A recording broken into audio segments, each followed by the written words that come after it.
the Damon Runyon Theatre.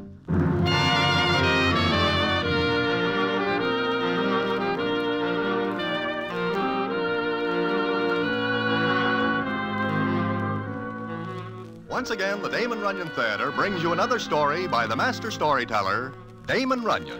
And this one, Lonely Heart. And to tell it to you, here is Broadway. Thanks. I believe that I once tell you a story concerning Nicely Jones, who likes to do nothing better than to eat. Well, this story happens before the other one I tell you, and it is what the newspapers and magazines like to call a spine chiller. And they are right, because it puts an inch of frost on Nicely's back. And how that happens, I will tell you in a minute.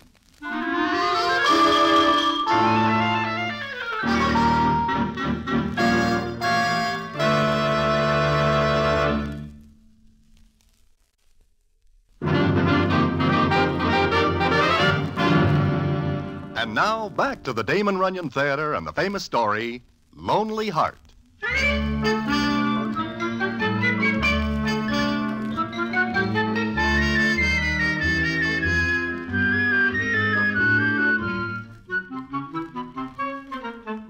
It seems that one spring day I am sitting in Mindy's enjoying a bite of lunch, consisting of chicken and dumplings, hot biscuits, butter, pie, and coffee, when in walks Nicely Jones.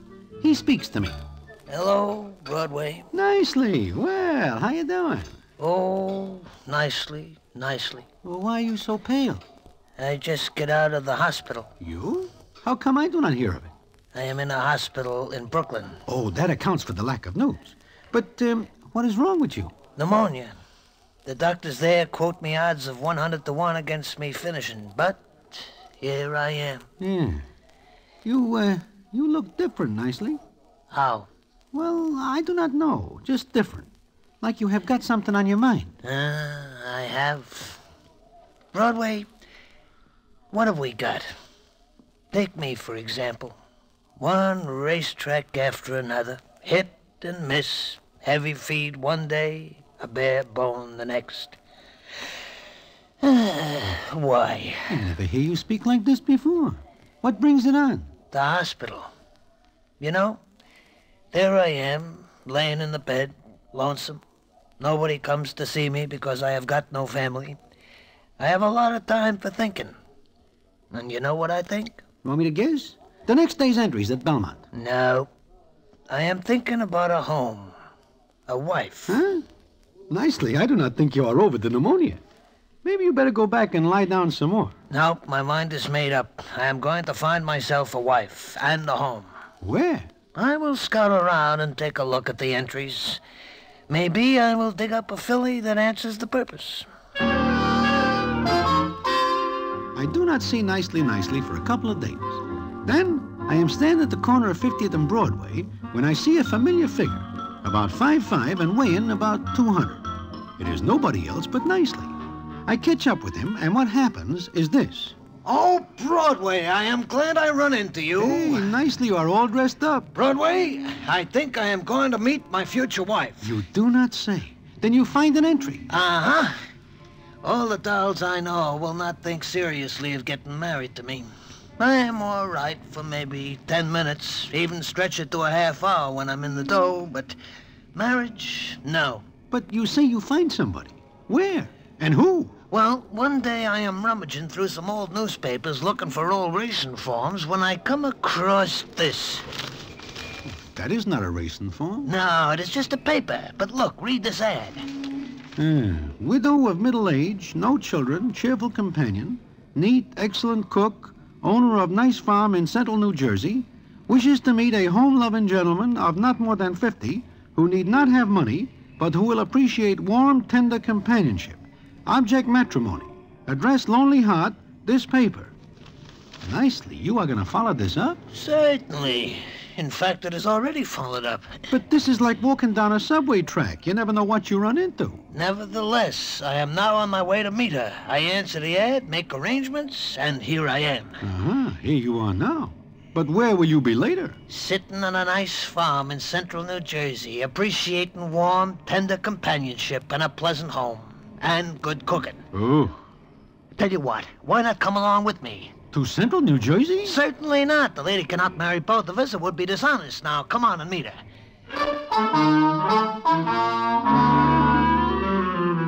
Well, Nicely has it no other way but that I tag along to meet the Judy he never sees before, but with whom he is going to enter matrimony. I do not mind, because naturally I am more than somewhat curious to see what she looks like. Nicely takes me to a little restaurant. We go inside, and he says... We arranged to meet at a booth in back. She says she will be wearing a blue hat. Then there she is. She looks like she is shading maybe 40. And she looks a little like a first baseman the Giants once have. But she is not bad looking. No, she is not, but... But what? I do not like her eyes. Huh? What's the matter with them? Well, from here they look kind of pale. In fact, those are the kind of eyes a bookie I know has. They never change expression. Please do not criticize a good cook that way. Look, Nicely, before it is too late, why not turn around and forget this? You get all the good food you want in Mindy's. When I can pay for it, yeah, but that is not always. Nicely, I tell you I do not like her eyes. You are prejudiced. That could be. I tell you, this is my chance to settle down and make something of myself. Come on, Broadway, let's meet her. I beg your pardon? Yes? I am Nicely Jones. I take it that you That's right. I'm the Widow Crumb. Crumb? That happened to be my last husband's name. Oh, I see. Well... Sit down. Sure. Maybe I better leave. No, stay, Broadway. Of course, please stay. Thanks. I pictured you different than you are. Oh, me? Now me. That's right. You're heavier. I am carrying a little extra weight. You're nice looking. Thanks.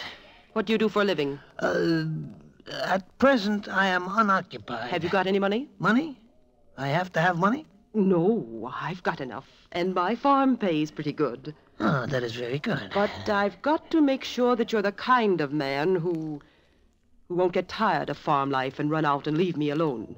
That happened to me once, and I wouldn't like for it to happen again. Oh, I am very steady. Am I not, Broadway? Well, Skip it. Farm life isn't city life.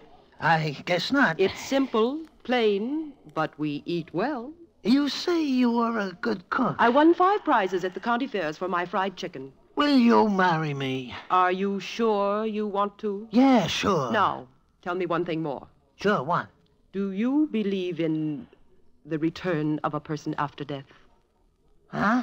Nicely, I will leave you here. No, wait. Mrs. Crumb. Mary. Oh, yeah, sure. Mary, what do you mean by that question you ask? Nothing. It's just that I'm very lonely. Do you know there are men who'd be willing to marry me to get my farm? No. Yes. Why are you looking at me like that? I'm making up my mind. This is a serious step. I'd hate to think I was making a mistake. I couldn't bear it again. Well, maybe we better forget that we On the other ever... hand, I want someone to cook for. Someone who'd appreciate what I can do for him. Make him happy, feed him well. If I could find such a man, I'd stand over the stove 24 hours a day. You what? Yes. Mary, I think you have got yourself such a man.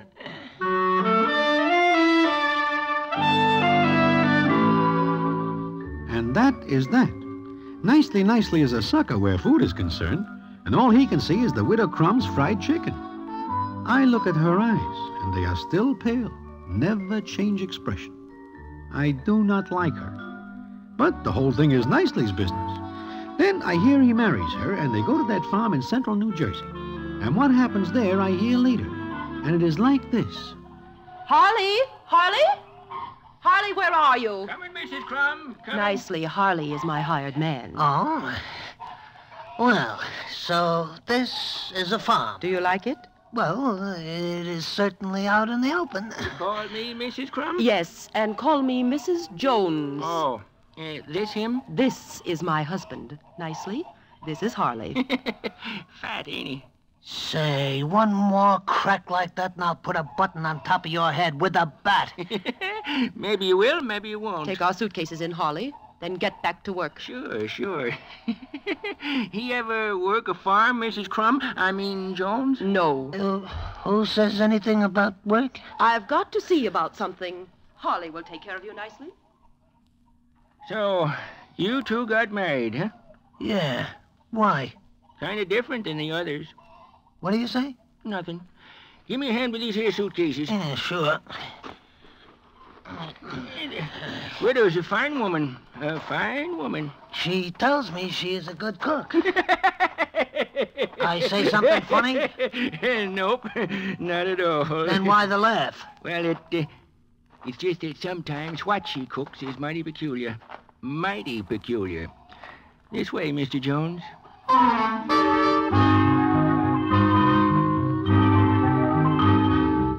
Well, that seems like a funny thing for Harley to say. But Nicely thinks no more about it, because that evening they sit down to eat, Harley, Nicely, and his new wife. Now, from what I hear later, the food is everything Nicely wishes. In fact, he never eats food like it before. But there is one thing that worries him a little. And when Mary is out of the room, he speaks of it to Harley. Harley. Harley. Yeah? Hmm? You say something? Yeah. I wish to ask you a question. Yeah, go ahead. I noticed that there are only 3 of us that eat here tonight. Yep. I also noticed that there is another place set at the table, next to her. That's right. I also observed that Mary fills up that plate like it is something special. Yep. Give me the biscuits, will you? Yeah. I wish to know, what is the idea of that extra plate that nobody uses, but which is filled up with such ever-loving care? Better ask her, if you dare. Dare? Yep. Well, I guess it is none of my business. Maybe it is just a habit that she does it, huh? Might be. Yep, that's it, a habit. It is a very peculiar one. Some people might think so, others might not. Well, I am just thinking that maybe... Finished eating already nicely? Well, as a matter of fact, I am just thinking about another helping of fried chicken. There's plenty of it. Harley, Hmm? you all finished with the chores? Just about. Better get them finished, then, before it gets dark. Huh? Oh, sure.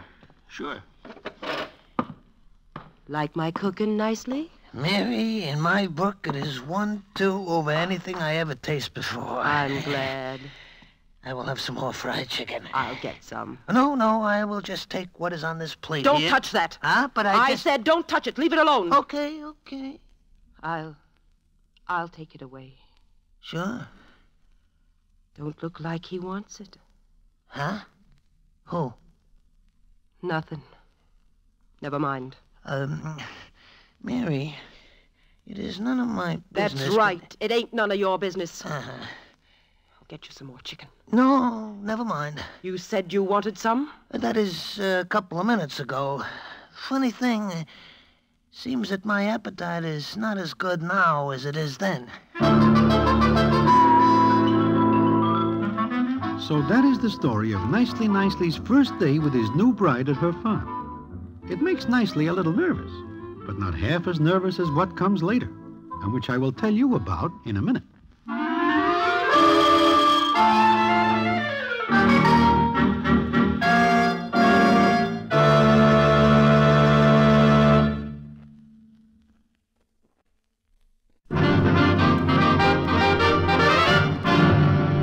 And now, back to the Damon Runyon Theatre and the famous story, Lonely Heart.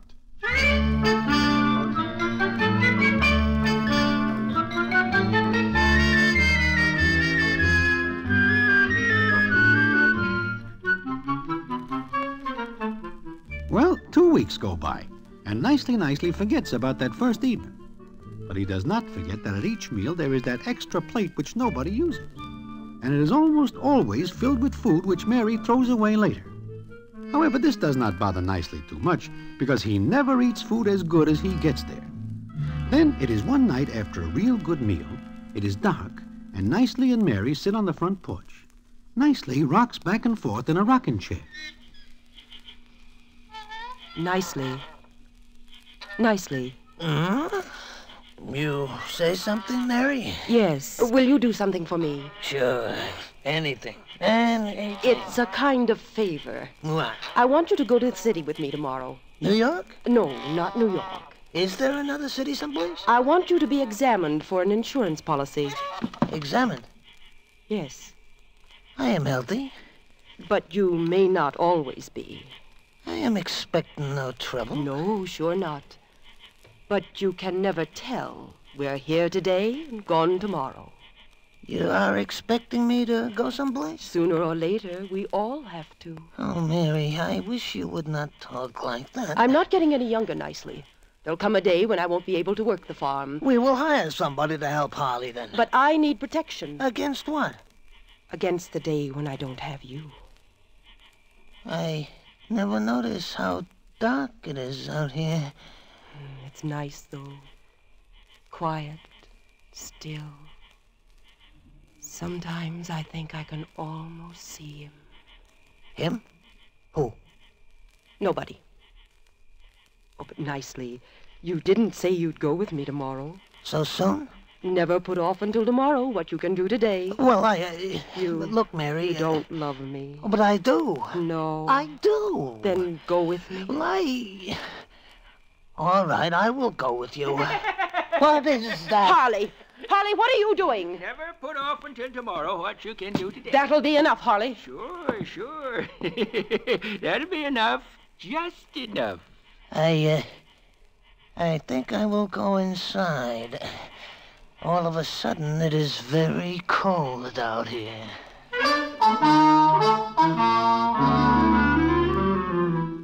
Well, Nicely is insured like Mary was. 3 months go by, and Nicely is thinking what a wonderful life he leads. He does nothing but eat and sleep, and the meals keep getting better all the time, until Nicely is as fat as a goose and can hardly wobble. However, there is still one thing that worries him, and that is the extra plate at all meals. The best of everything goes on that plate, and after the meal, Mary always throws away what is on the plate. Then one day, Nicely takes himself down to where Harley is fixing the fence, and the scene is as follows. Hello, Polly. Huh? Oh, hello. I wish to speak to you for a couple of minutes. Something wrong, Mr. Jones? Oh, no. I merely wish to satisfy my curiosity about something. Sure. Sit down. Yeah, on what? On the ground. It is slightly damp, and I do not wish to endanger my health. That is funny, Harley? Don't mind a little dampness, Mr. Jones. You'll get used to it. Huh? What are you talking about? Nothing.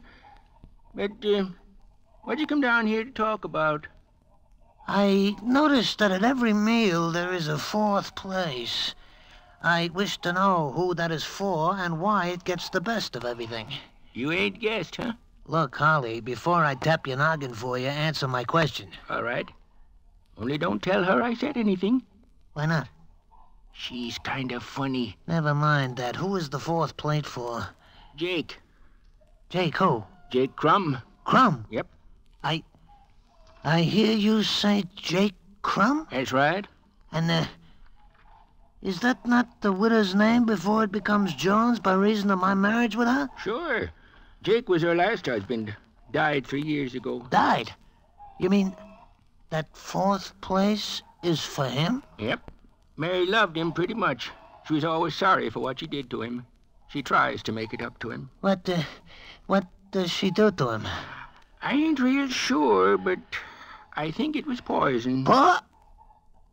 Damp or not damp, I have got to sit down. Of course, husband number one met with a real funny accident. A big 200-pound keystone fell on his head. Funny, too, because that keystone stayed up for 100 years before he just happened to walk under it.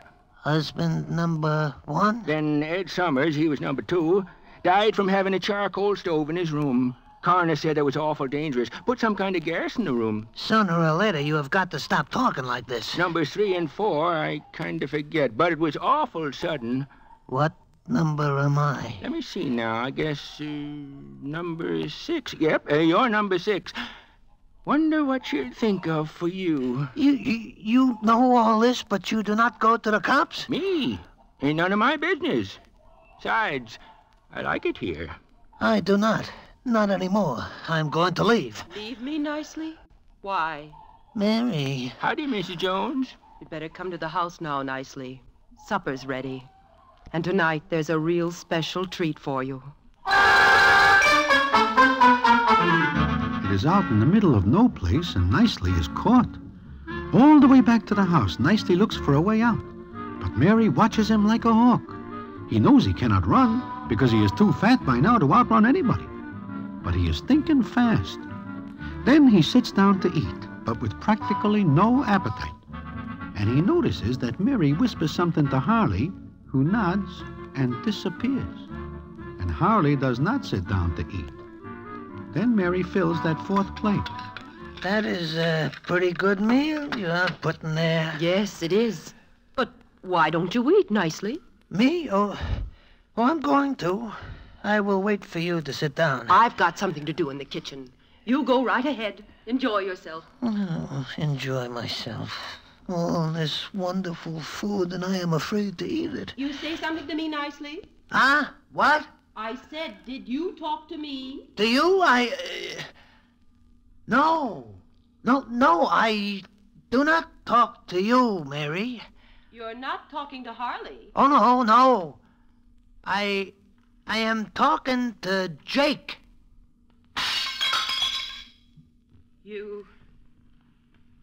What did you say?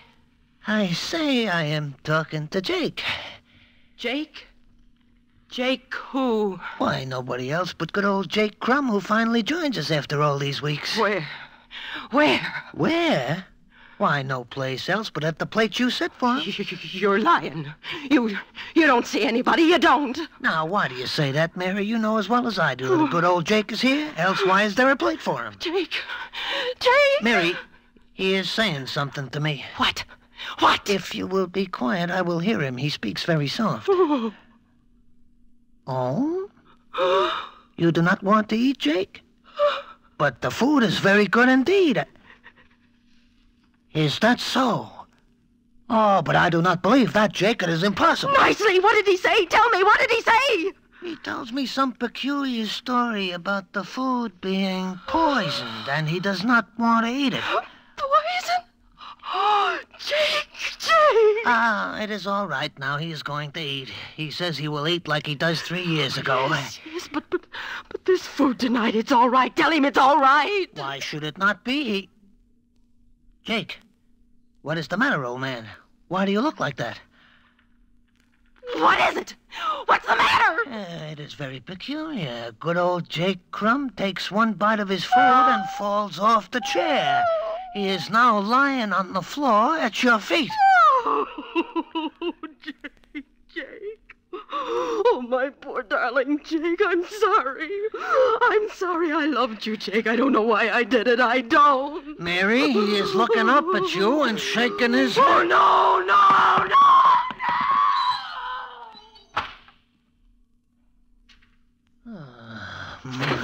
My, I am a good actor. Hello, operator. This is Nicely Jones, and I am speaking from the... Yeah, like I say, this is Nicely Jones, and I am speaking from the Widow Crumb's farm. I wish to speak to the cops, the police, the Army, the Navy, the Coast Guard, and a goodly portion of the Air Force. I need out of here real bad. Now, that is not quite the end of the story. And what the payoff is, I will tell you in a minute.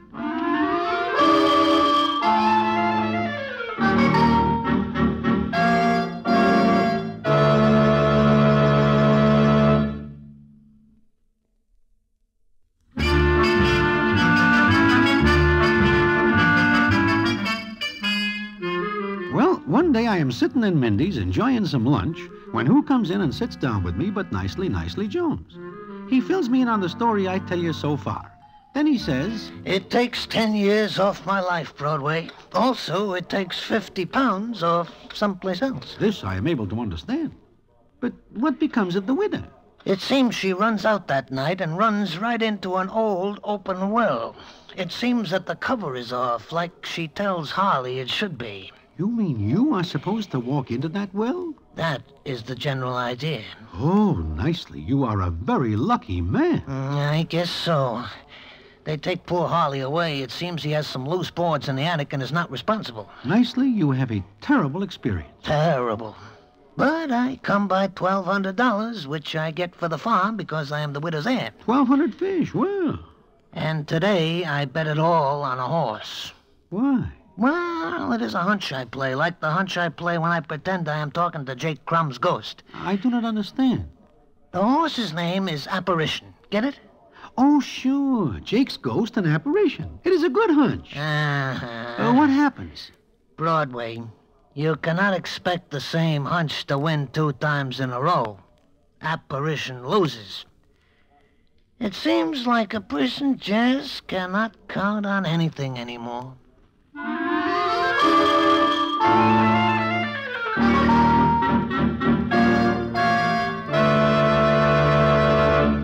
And so ends the famous Damon Runyon story, Lonely Heart. Listen in again next week for the Damon Runyon Theatre.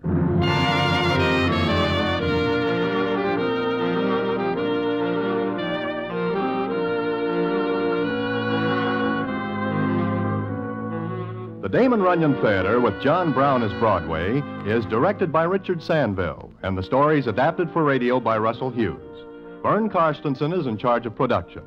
This is a Mayfair production.